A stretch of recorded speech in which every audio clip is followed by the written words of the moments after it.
오늘 말씀의 제목이 세겜에서의 사건이에요. 이 세겜, 어떤 사건이냐?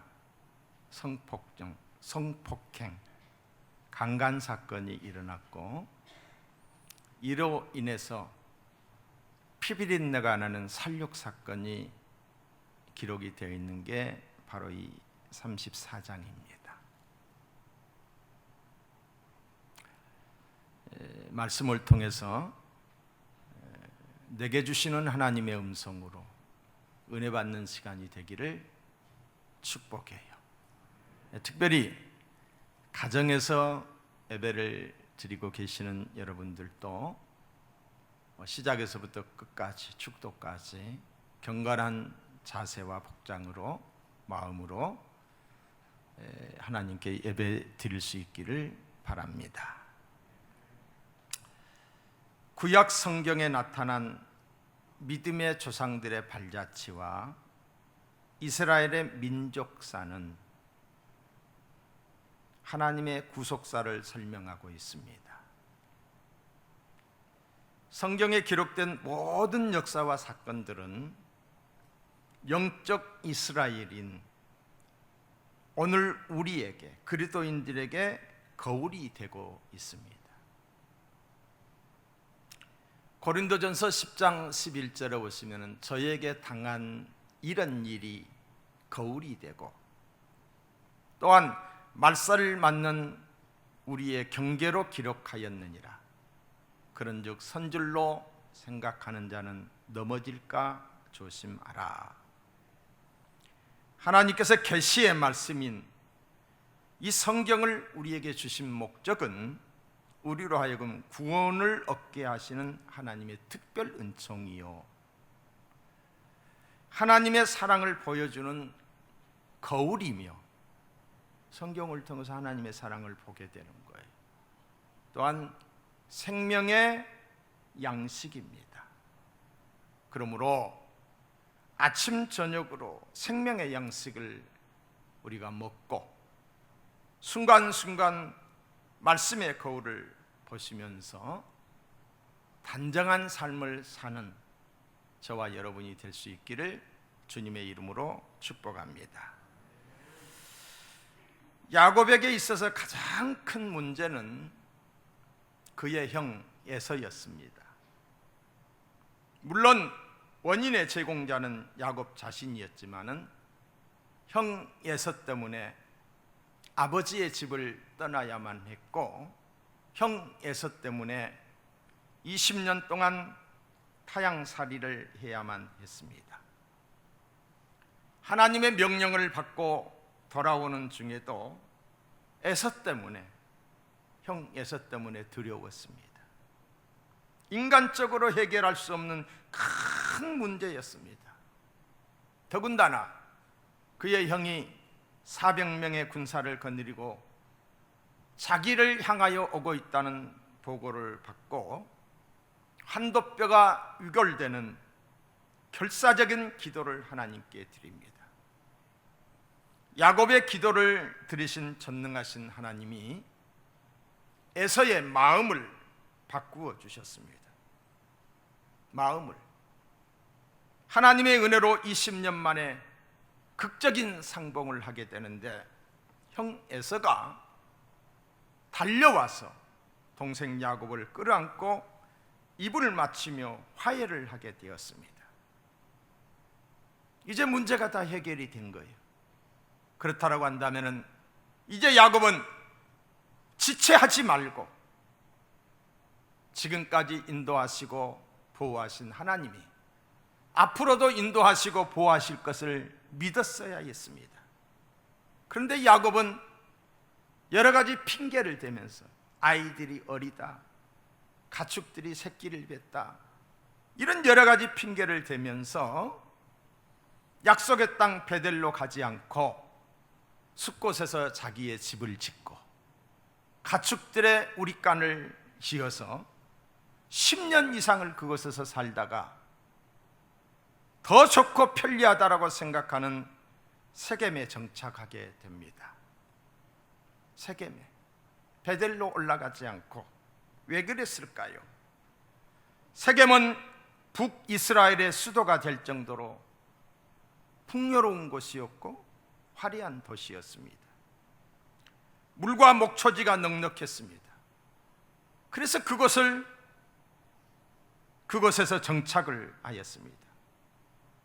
여러분, 성도는 지난 시간에도 제가 말씀드렸지만은 앉을 자리, 설 자리 구별하여 조심해야 됩니다. 시편 1편 1절에 보시면은 복 있는 사람은 악인의 꾀를 따르지 아니하며 죄인의 길에 서지 아니하며 오만한 자의 자리에 앉지 아니하고. 이 말씀이 여러분의 마음속에 새겨지기를 바랍니다. 그러나 대다수의 사람들은 그렇지 않습니다. 편리하고 편안한 곳을 선호합니다. 환경이 좋은 곳을 찾습니다. 하나님의 교회보다는 학군을 더 중시합니다. 교통이 편리한 곳으로 아주 쉽게 이사를 합니다. 물론 그것이 잘못된 것은 결코 아닙니다. 그러나 내가 살기 편안한 것보다 하나님을 더 잘 섬길 수 있고 스스로 언제든지 찾아가서 기도할 수 있고 자녀들에게 신앙 교육을 바르게 시킬 수 있는 곳, 특별히 마지막 때에는 교회를 정말 잘 선택해야 되는 줄로 있습니다. 우리는 인본주의, 내 중심이 아니라 하나님 중심 신본주의를 따라야 돼요. 내 기쁨보다는 하나님의 말씀을 중시해야 된다는 거지. 야곱은 신본주의가 아니라 인본주의였습니다. 살기 편한 곳, 보기 좋은 곳에서 안주하였습니다. 이것은 결코 하나님의 뜻이 아니었습니다. 그 결과 사랑하는 딸 디나가 성폭행을 당하는 일이 벌어지고 말았습니다. 요한일서 2장 15절 이하에 보시면은 이 세상이나 세상에 있는 것들을 사랑치 말라. 누구든지 세상을 사랑하면 아버지의 사랑이 그 속에 있지 아니하니 이는 세상에 있는 모든 것이 육신의 정욕과 안목의 정욕과 이생의 자랑이니 다 아버지께로 쫓아온 것이 아니요 세상으로 쫓아온 것이니라. 육신의 정욕과 안목의 정욕과 이생을 자랑하는 이생의 자랑을 멀리하라고 경고하고 있는 것입니다. 이런 것들은 영원한 것이 아니요 일시적이며 불행을 자초하는 것들입니다. 우리는 세상에 썩어질 것을 두려워하고 사모하는 것이 아니라 하늘에 있는 신령한 것을 사모해야 됩니다. 예수님께서 500여의 기적을 행하셨을 때에, 떡의 문제를 해결했을 때에 많은 사람들이 떡을 기대하고 또 예수님께 찾아왔습니다. 그때 예수님께서 하신 말씀이 요한복음 6장 27절에 보시면은 썩을 양식을 위하여 일하지 말고, 우리가 입으로 들어가는 모든 것은 다 썩잖아요. 일하지 말고 영생하도록 있는 양식을 위하여 하라. 이 양식은 인자가 너희에게 주리니 인자는 아버지 하나님께서 인치신 자니라. 불순종하는 야곱의 가정에 위기가 왔습니다. 사랑하는 딸 디나가 세겜에 의해 강제로 강간을 당했습니다. 충격적인 사건이 아닐 수 없습니다. 세겜은 디나를 돌려보내지 않고 감금하였습니다. 그리고 자기 아버지 하모를 앞세워 야곱의 딸 디나를 아내로 달라고 청혼을 합니다. 자기의 청을 들어준다면 원하는 애물을 주겠다라고 합니다. 힘이 없는 야곱은 아들들이 이제 방목을 하러 갔기 때문에 돌아올 때까지를 기다렸습니다. 그리고 아들들과 의논을 합니다. 아들들의 말인즉 동생을 줄 수 없다는 것입니다. 그 줄 수 없는 이유가 할례를 받지 않았기 때문이에요. 할례를 지금이라도 받으면 세겜의 청을 수용하겠다라고 했습니다. 그의 오라비들이. 그러나 여기에는 그의 아버지 야곱이 모르는 무서운 계략이 숨겨져 있었던 것입니다. 이 사실을, 할례를 받으면 딸을 주겠다라고 하는 이 사실을 세겜과 그 아비 하몰에게 전하자 하몰이 좋게 생각하고 하몰과 그 아들 세겜은 물론이거니와 그 땅의 모든 남자들이 할례를 받았습니다. 할례란 남자의 생식기를 덮고 있는 표피의 끝을 자르는 것입니다. 오늘날의 포경수술이지요. 할례를 받으면 며칠 동안 아파서 활동을 자유롭게 못합니다.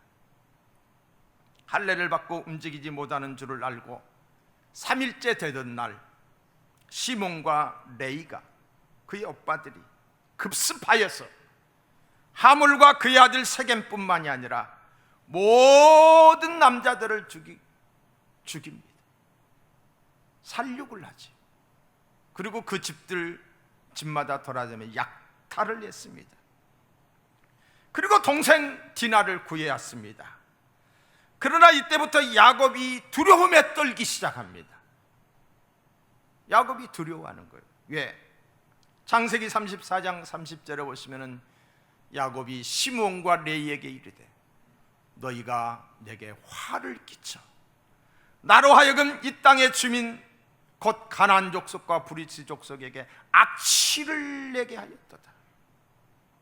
나는 수가 적은즉 그들이 모여 나를 치고 나를 죽이리니 그러면 나와 내 집이 멸망하리라.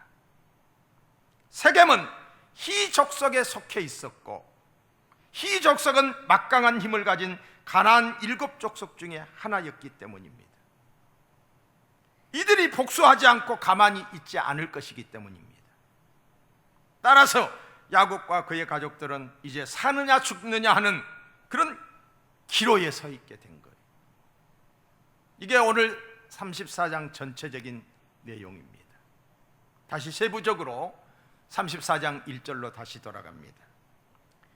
레아가 야곱에게 낳은 딸 디나가 그 땅의 딸들을 보러 나갔더니, 디나가 그 땅 여자들을 보러 갔다고 하는 것은 하나님의 백성이 세상 구경을 하러 갔다는 것입니다. 단순한 구경이 아니라 즐기기 위해서 놀러 갔다는 거지. 즐기기 위해서. 아마도 이때에 세겜 땅에 축제가 있었을 것이라고 짐작해 봅니다. 여러분, 축제는 좋지요. 즐거운 것입니다. 좋지만 축제가 잘못되면 자신을 가누지 못할 정도로 술에 취하기도 하고 심한 경우에는 성적인 타락으로까지 이어질 수 있다는 것입니다. 자, 2절을 보겠습니다. 히 족속 중 하몰의 아들 그 땅의 주장 세겜이 그를 보고 끌어들여 강간하여 욕되게 하고, 디나가 구경을 나갔다가 세겜 땅의 주장 세겜의 눈에 띈 거예요. 세겜은 디나에게 욕을 보이므로 디나는 물론이거니와 야곱의 가문에 씻을 수 없는 상처를 주었습니다. 우리 성도님들도 마찬가지입니다. 무엇을 바라보고 무엇을 가까이 하는가에 따라서 영향을 받습니다. 술 먹는 사람을 허구한 날 가까이 하다 보면 술을 먹게 돼 있습니다. 술 기운에 엉뚱한 행동을 하게 돼 있습니다. 우리도 육신의 정욕과 안목의 정욕, 이생의 자랑을 좋아하게 되면 디나처럼 어려운 일을 겪을 수 있습니다. 이 세상은 잠시 머무는 것이며 지나가는 곳입니다. 육신의 정욕과 안목의 정욕에 몰두하거나 집착하면 반드시 예기치 못한 슬픔을 당합니다. 인생의 말년이 허무합니다. 열심히 살아왔는데 왜? 잘못 살았기 때문입니다. 자, 그 땅의 여자를 보러 나갔다. 여러분, 사람이 무엇을 보고 사느냐가 너무나도 중요합니다. 인류 최초의 죄는 이 보는 눈으로부터 시작이 됐어요. 구원은 들음으로부터 시작이 되죠. 창세기 3장 6절에 보시면 여자가 그 나무를 본즉 그랬어요. 저 여자는 하와예요. 먹음직도 하고 보암직도 하고 지혜롭게 할 만큼 탐스럽기도 한지라. 하와는 하나님이 먹지 말라고 하는 선악과에 관심을 가지고 본즉 보자 먹음직 보암직했다고 했어요. 먹지 말라는 하나님의 명령을 여기고 바라볼 때 하나님이 하와의 마음을, 사탄이 하와의 마음을 사로잡고 하와는 그 유혹을 떨쳐버릴 수가 없었던 것입니다. 야곱이 세겜성에 머물고 디나가 세겜성의 여자들을 보러 갔다고 하는 것은 롯이 소돔과 고모라를 택한 것과 같은 것이었습니다. 사랑하는 성도 여러분, 세상 끝을 바라보고 살아갈 때에 사탄은 우리를 미워하게 될 것이고 미혹하게 될 것이고 크고 작은 시험이 끊이지 않을 것입니다. 디나의 강간은 단순한 강간의 사건이 아니었습니다. 오늘 사는 저와 여러분들에게 교훈이 되어야 합니다. 얼마나 많은 그리스도인들이 원수마귀 사탄에게 영적 강간을 당하고 살아가는지 모릅니다. 영적 강간을 당하고서는 바른 신앙생활을 할 수가 없습니다. 그래서 성경은 이렇게 말하고 있습니다. 근신하라, 깨어라. 너희 대적 마귀가 우는 사자와 같이 두루 다니며 삼킬 자를 찾나니, 사탄이 삼킬 자를 찾아 무섭게 다니고 있는데 우리가 기도하지 않고 말씀으로 무장하지 않고 세상 것에만 관심을 가지고 세상 속에서 산다면 원수 마귀는 식은 죽 먹듯이 우리를 강간하고 말 것입니다. 디나의 강간 사건은 곧 나의 영적 강간 사건이 될 수 있고 내 자녀가 원수 마귀에게 강간당할 수 있다는 경고의 말씀입니다. 하나님의 말씀에 순종하지 않으면 불행을 당하게 된다는 것입니다. 말씀에 순종할 수 있기를 주님의 이름으로 축원합니다. 자, 2절과 4절을 다시 보겠습니다. 히히 족속 중 하몰의 아들 그 땅의 주장 세겜이 그를 보고 끌어들여 강간하여 욕되게 하고 그 마음이 깊이 야곱의 딸 디나에게 연연하여 그 소녀를 사랑하여 그의 마음을 말로 이루하고 그의 아버지 하몰에게 청하여 이르되 이 소녀를 내 아내로 얻게 하여 주소서 하였더라. 자, 7절도 보겠어요.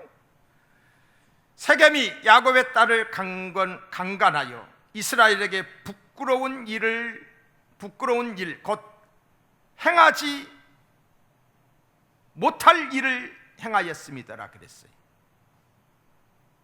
8절 하몰이 그들에게 이르되 내 아들 세겜이 마음으로 너희 딸을 연연하여 하니 원컨대 그를 세겜에게 주어 아내를 삼게 하라. 세겜이 디나를 강간했습니다. 못할 일을 행했다라고 했습니다. 그런데 한마디 사과도 없이 청혼을 했습니다. 한마디 사과도 없이 청혼을 합니다. 이 사건을 보면서 무엇을 알 수가 있고 무엇을 느낄 수 있습니까? 첫째는 세겜의 안하물이 무례하다는 거예요. 무례하기 짝이 없어요. 그냥 일을 저질러 놓고 그냥 마구잡이로 와서 달라는 거지. 둘째는 야곱이 잘못 살았다는 거예요. 야곱은 여호와 하나님을 믿는 사람으로서 하나님이 함께하는 사람으로 구별된 삶을 살았다라면은 세겜이 이렇게 무례하지 않았을 거라는 거예요. 야곱은 하나님의 사람으로서 선한 영향력을 주지 못했습니다. 그저 그런 사람이었어요. 그저 섞여서 사는 구별됨이 없는 사람이었어요. 죄악된 문화에, 죄된 문화에 빠져 있었던 것입니다. 여러분, 예수를 믿지 않는 사람들이 우리 그리스도인들을 인정하지 않는 것은 전적으로 우리 책임입니다. 우리가 구별됨이 없기 때문이지. 오늘날 한국 교회가 불신을 당하고 있는 것은 주님의 몸된 교회인 내가 잘못 살고 있기 때문에, 세상의 빛과 소금으로 살지 못하고 있기 때문에, 교회가 하나 되지 못하기 때문에, 그래서 하나님의 영광을 가리고 있습니다. 좋은 일을 많이 하면서도, 교회보다 좋은 일 많이 하는 곳이 어디 있어요? 좋은 일을 많이 하면서도 인정을 받지 못하는 것은 무례함 때문에. 엊그저께 4월 초파일 날 서울의 어느 사찰 앞에서 소수의 기독교인들이 가서 그 앞에서 찬송을 불렀다는 거예요. 이런 무례함이 어디 있어요? 나라 사랑 애국운동을 하면서도 인정받지 못하는 것은 너무 독선적이에요. 너무 말을 함부로 해요. 제가 편지까지 썼어요.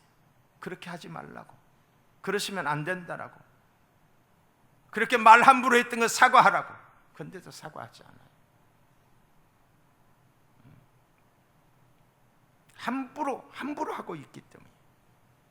사랑하는 성도 여러분, 한국교회는 코로나 상황에서 최선을 다해 방역에 협조했습니다. 방역했습니다. 그런데 한국교회가 어떤 취급을 받고 있습니까? 혐오단체가 되어버렸어요. 혐오, 기독교인 그냥 싫어요. 교회가 코로나의 발생지가 되어버렸어요. 무엇 때문에? 우리가 잘못 살았고, 우리가 감히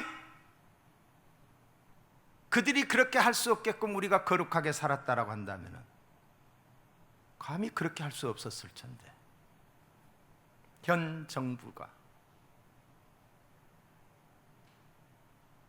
무례하게, 세겜이 무례했던 것처럼 무례함 때문에, 더불어 언론이 사실이 아닌 거짓 정보를 날이면 날마다 언론에 이것저것에서 다 말을 했어요. 막 식상할 정도로. 그러다 보니까 또 교회냐? 혐오 세력이 되어버린 거예요.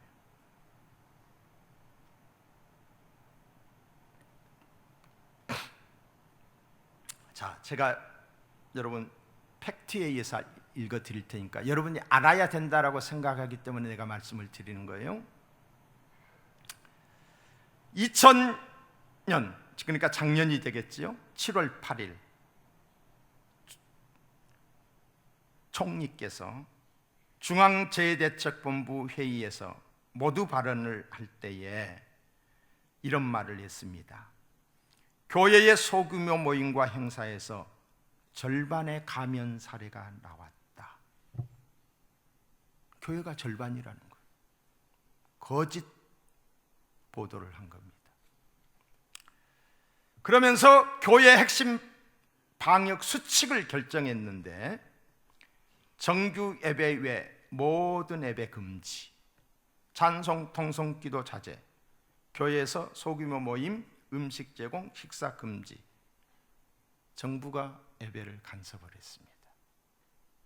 절반이 나왔다라고 하면서, 또 이틀 뒤인 7월 10일 날 중앙재해대책본부 회의에서 전국교회 방역 강화 방안을 발표를 했는데, 교회 방역 수칙 의무화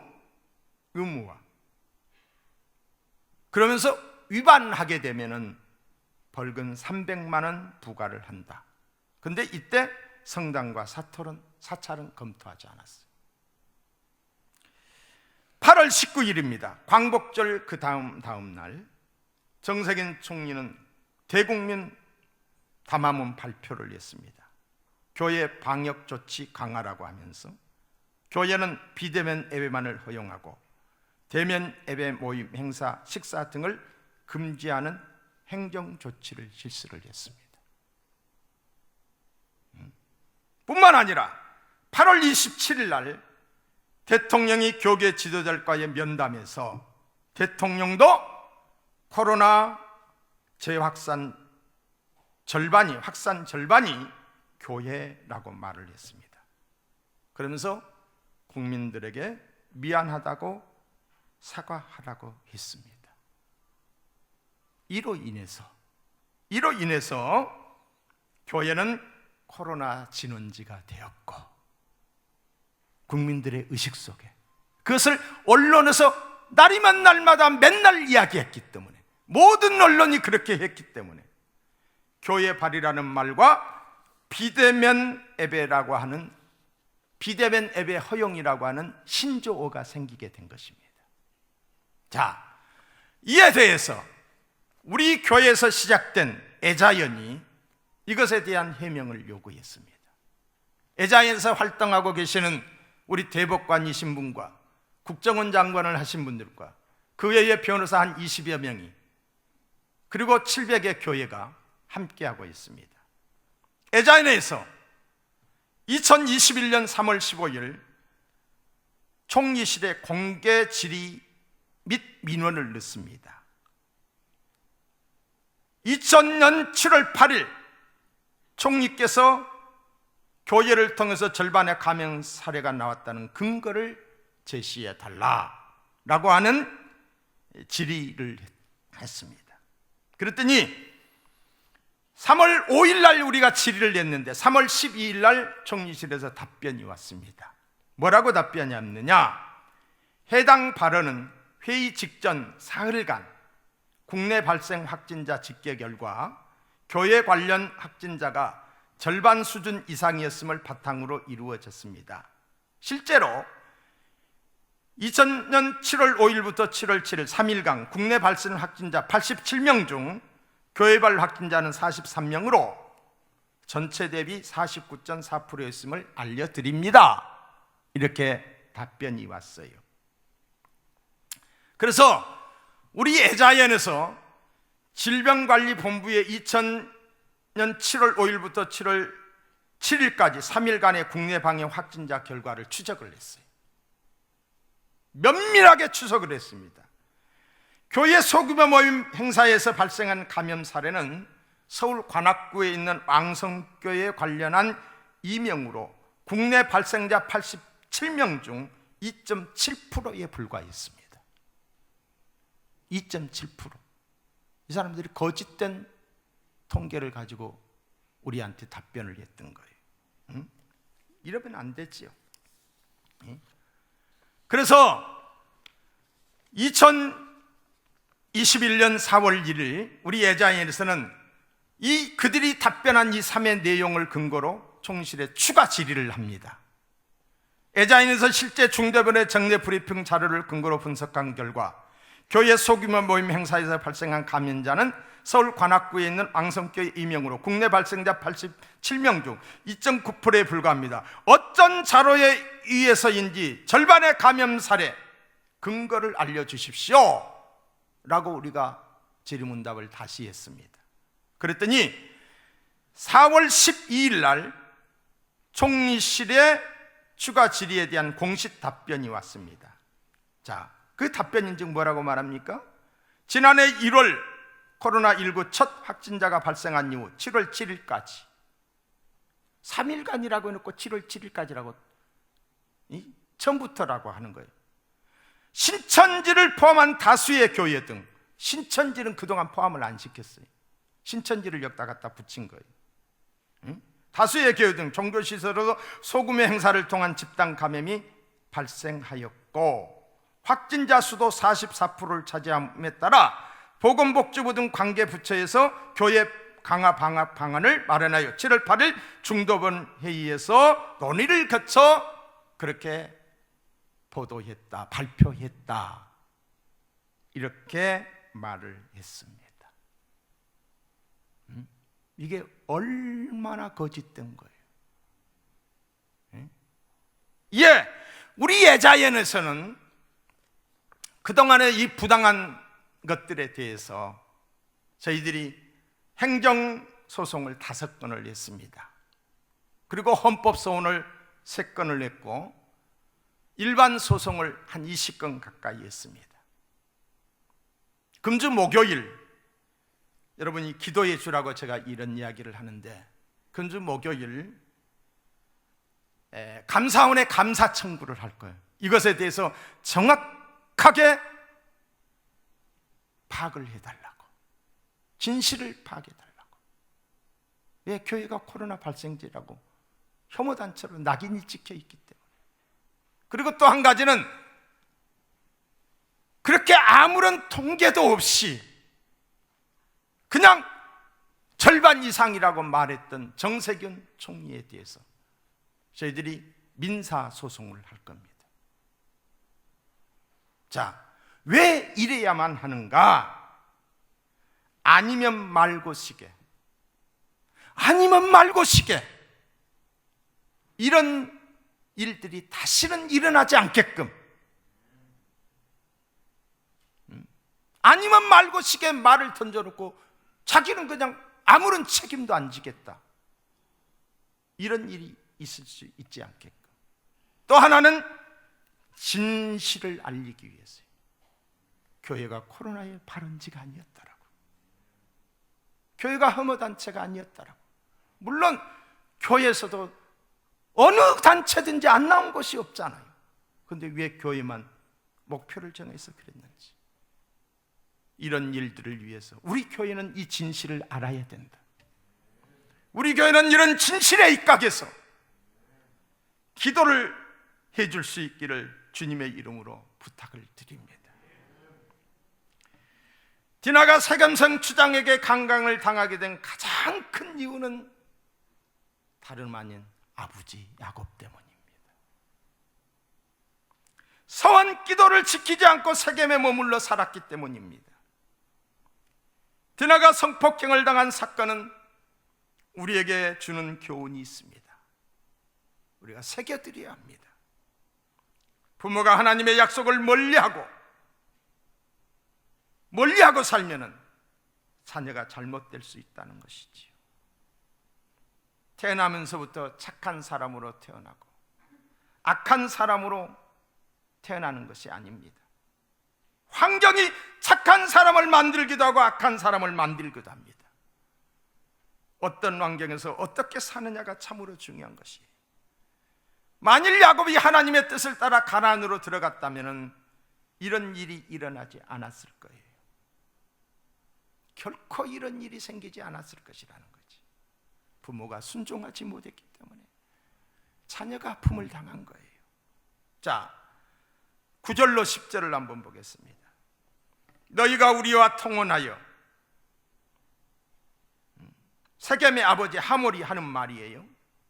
너희 딸을 우리에게 주며 우리 딸을 너희같이 하고 너희가 우리와 함께 거하되 땅이 너희 앞에 있으니 여기 머물러 매매하게 하여 기업을 얻으라.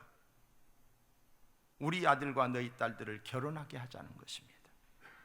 그리고 우리 땅을 너희에게 매매하겠으니 이곳에서 기업을 이루고 살자라는 것이. 누가? 하나님을 모르는 그들이 우리와 같이 섞어서 살자는 거예요. 성경은 이렇게 말합니다. 고린도후서 6장 14절 이하에 보시면은 너희는 믿지 않는 자와 멍에를 같이 하지 말라. 의와 불법이 어찌 함께하며 빛과 어둠이 어찌 사귀며 그리스도와 벨리알이 어찌 조화되며 믿는 자와 믿지 않는 자가 어찌 상관하며 하나님의 성경과 우상이 어찌 일치가 되리요. 우리는 살아계신 하나님의 성전이라. 믿지 않는 자와 명예를 같이 하지 말라. 의와 불법이 어찌 함께하며 빛과 어둠이 어찌 사귈 수 있느냐. 기름과 물은 하나가 될 수 없습니다. 우리는 세상과 구별된 사람들입니다. 구별된 삶을 살아야 될 줄 믿습니다. 자, 11절과 12절을 보겠어요. 세겜도 디나의 아버지와 그의 남자 형제들에게 이르되, 세겜이 누구예요? 디나를 겁탈했던, 강간했던 지 아버지가 하니까 저도 뒤따라서 한 거예요. 나로 너희에게 은혜를 입게 하라. 동생을 달라는 거지요. 너희가 내게 말하는 것을 내가 다 주리니, 주겠다는 거예요. 이 소녀만 내게 주어 아내가 되게 하라. 아무리 큰 혼수와 애물을 청할지라도 너희가 내게 말한 대로 주리라. 세상이 우리를 유혹하는 것에는 두 가지 방법이 있습니다. 하나는 자기들과 타협하자는 거예요. 타협하자. 또 하나는 물질로 유혹하는 거예요. 타협하자. 서로 좋고 좋으면 되지 않느냐 뭐. 시대가 바뀌었으니 뭐 그렇게 고리타분하게 사냐. 시대 상황에 맞춰서 살아야지. 옳고 그름을 따지지 않고 적당히 타협하며 살자는 거예요. 기독교는 세상과 섞임이 있고 타협하면 죽습니다. 죽습니다. 기독교는 타협하지 않고 싸우면 이깁니다. 싸우다가 죽더라도 그것은 진 것이 아니라 이긴 것입니다. 주기철 목사가 죽었어요. 진 것입니까? 아니지요. 이겼습니다. 주기철 목사에게 그저 신사 앞에 고개 한 번만 숙이면 된다라고 했어요. 그러나 목사님은 타협하지 않았습니다. 그들은 우리를 향해서 이렇게 말합니다. 왜 그렇게 별나게 예배를 고집하느냐라고 말합니다. 왜 그렇게 예배를 별나게 고집하느냐. 정부에서 시키는 대로 하거라고만 해야지. 예수 믿는 사람은 별별 소리를 들어도 타협하면 아니 됩니다. 별나게 살아야 됩니다. 본질을 지키기 위해서입니다. 예배는 기독교의 본질입니다. 절대 가치입니다. 본질을 잃어버리면 모든 것을 잃어버리는 거예요. 예배를 드리는 것은 종교 자유를 실행하는 거예요. 종교의 자유는 헌법에 보장된 우리의 기본권입니다. 정부가 행정명령으로 10% 20% 예배 드리라 말라 제한하는 것은 헌법의 위반이요 기본권의 침해입니다. 교회의 협조를 구해하고 서로 타협하여 이루어져야 되는 거예요. 어떻게 예배 드리는 예배당에 공무원 경찰이 들이닥칩니까? 전두환 군사정권에서도 없었던 일입니다. 어떻게 예배 드린 것을 죄라고 명시해서 벌금형을 내립니까? 이런 부당한 것들에 대해서 저희들이 법적으로 투쟁하고 있는 거예요. 있을 수 없는 일들이. 유대인들은 세상 문화에 타협하지 않았습니다. 수직적 문화에서 이탈하지 않았어요. 하나님이 명하신 문화 명령에 순종을 했어요. 수평적 세상 문화와 타협하지 않았어요. 수천 년 동안 하나님의 명령을 지킬 수 있었던 것은 타협하지 않았기 때문에. 그들은 먹는 음식도 타협하지 않아요. 지금도 마찬가지. 구약 성경에 음식 구분해서 먹으라고 그랬잖아요. 타협하지 않아요. 어느 항공사에서 우리는 그런 음식 주면 안 먹겠다 하니까 항공사가 그들에 맞게끔 음식을 해준 거예요. 그들은 안식일 절기를 타협하지 않았어요. 어떤 어려움 가운데서도. 어떻게 보면 시대 정신에 뒤떨어지는 것처럼 보입니다. 그들은 도리어 세상 사람들이 자기들을 따라오게 했어요. 이게 선명성이에요. 힘들고 어려워도 신앙의 본질을 지켜야 될 줄로 믿습니다. 예배를 등한시하면 안 돼요. 이곳에서 예배 드린 여러분에게 감사하고, 가정에서 나올 수 없는 상황이기 때문에 어쩔 수 없이 가정에서 예배 드리신 분들에게도 감사해요. 그러나 코로나 때문에 직장 나가지 않잖아요. 직장 생활 하잖아요. 교회는 일주일에 한 번 나와서 전방을 주시하면서 서로 상대가 같이 이야기하지 않고 그냥 예배만 드리고 가는 거예요. 코로나가 핑계가 돼서는 아니 될 줄로 믿습니다. 둘째는 물질의 유혹입니다. 자, 12절을 보세요. 아무리 큰 혼수와 예물을 청할지라도 너희가 내게 말한 대로 주리라. 돈이면 무엇이든지 통하는 슬픈 세상이 되었어요. 유전무죄, 무전유죄가 되어버렸어요. 돈이면 양심도 의리도 도리도 신앙도 저버리는 세상이 되었어요. 돈을 많이 벌 수 있다고 유혹합니다. 이것이 바로 하몰과 그의 아들 세겜이 유혹이에요. 사탄의 유혹이에요. 사탄의 유혹. 슬프게도 너무도 많은 사람들이 돈 때문에 넘어지고, 돈 때문에 크고 작은 사건들이, 비참한 사건들이 많이 일어나지 않습니까? 디모데전서 6장 8절로 10절에 보시면은 우리가 먹을 것과 입을 것이 있은즉 족한 줄로 알 것이니라.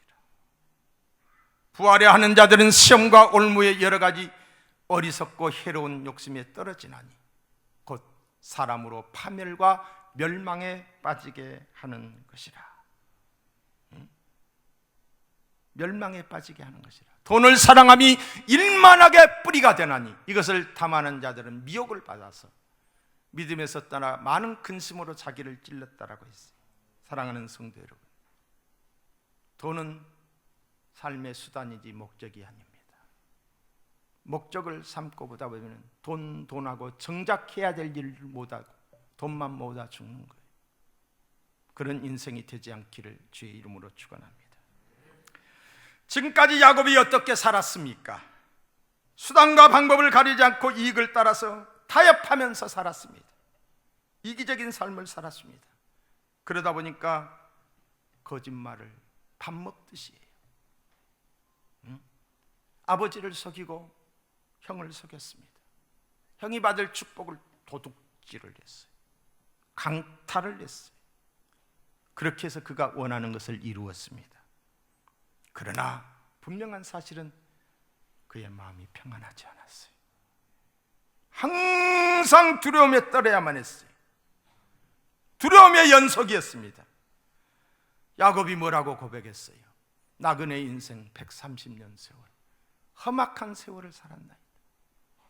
그의 마음이 평안하지 않았어요. 평탄하지 않았어요. 야곱의 번영은 하나님이 주신 축복이 아니라 자신이 억지로 이룬 번영이었어요. 가짜 성공이었다 이 말이에요. 가짜 성공. 사랑하는 성도 여러분, 말씀에 순종하심으로 절대 평안, 진짜 축복이 있기를, 진짜 축복의 주인공이 되시기를 주님의 이름으로 축원합니다.